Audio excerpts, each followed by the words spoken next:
Thank you very much, Pete Clark. He's got some fabulous information for everybody over there on the table, so if you have questions, be sure and talk with Pete and look at what he's got on the table for you.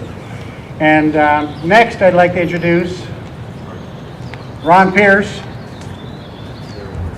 Ron's going to tell you about his own personal story and what he's been doing to affect change for all of us.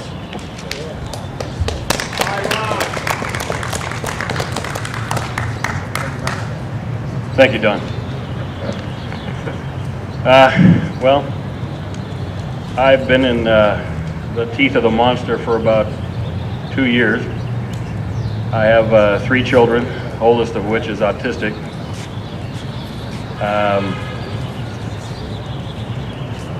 You know, I'm one of those classic fathers that got blindsided out of nowhere by how it really is. In my past life, I was a rather exceptional father.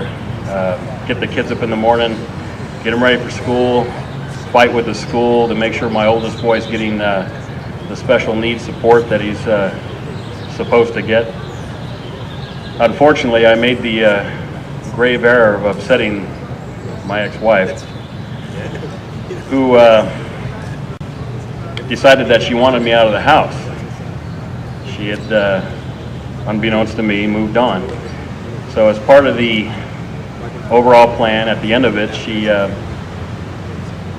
called the cops on me one morning after I was parked in front of the house to pick up the kids like always and take them to school. Instead of the kids, I got 3 police cars, and I didn't get arrested because the cops pretty much did their job and figured out what was going on. But they did keep me away without any paperwork whatsoever from my own home, my own kids, for about 3 weeks. I couldn't even make phone calls and try to talk to them because then I would get threatened by police that I was harassing her. Fast forward to court. I got into court and I was immediately pegged as having some type of mental problem. Was guilty of being angry. And that whole setup, as I'm sure many people are familiar with here. Over the past year and a half, I've watched how the system works, or doesn't. And unfortunately, I wasted some money hiring my own attorney. I sat down the other day because I got a court hearing coming up here. It's going to be my first one where I'm actually going to debate my own situation. So I'm planning for it, and part of that is I finally sat down and figured out how much time I've actually had my children in this.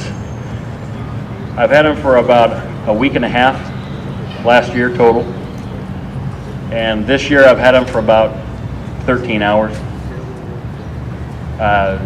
None of this fits any type of visitation order.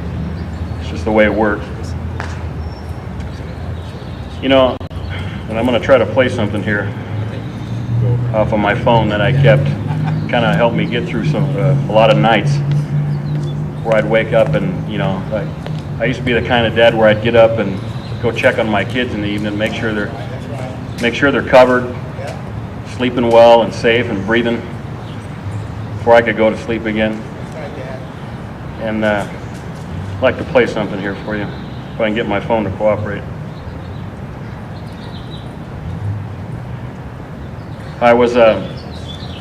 This is back when I had about 10 hours on a Sunday, and back when I got to be a father to my kids for about 10 hours on a Sunday. And when it was time to take the kids back, you know, I'd tell them, okay, let's get ready to go, and this is the kind of stuff my oldest son would say. Hold on, I don't know how to use my phone. To show you how to use that phone. My oldest son would. He's extremely smart.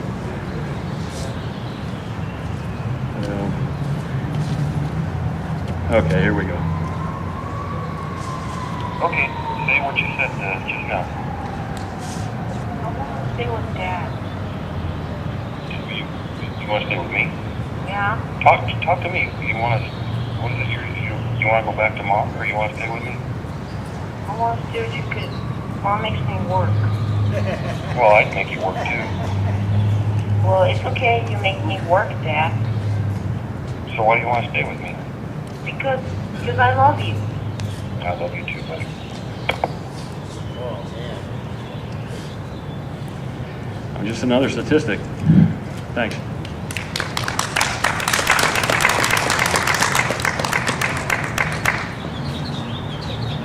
Fabulous, Ron. Thank you very much for sharing that very touching story with us. I'm heartbroken, brother. And the sad part of that story is that we've all lived that. Each and every one of us here today and everywhere across the country, fathers are going through exactly that.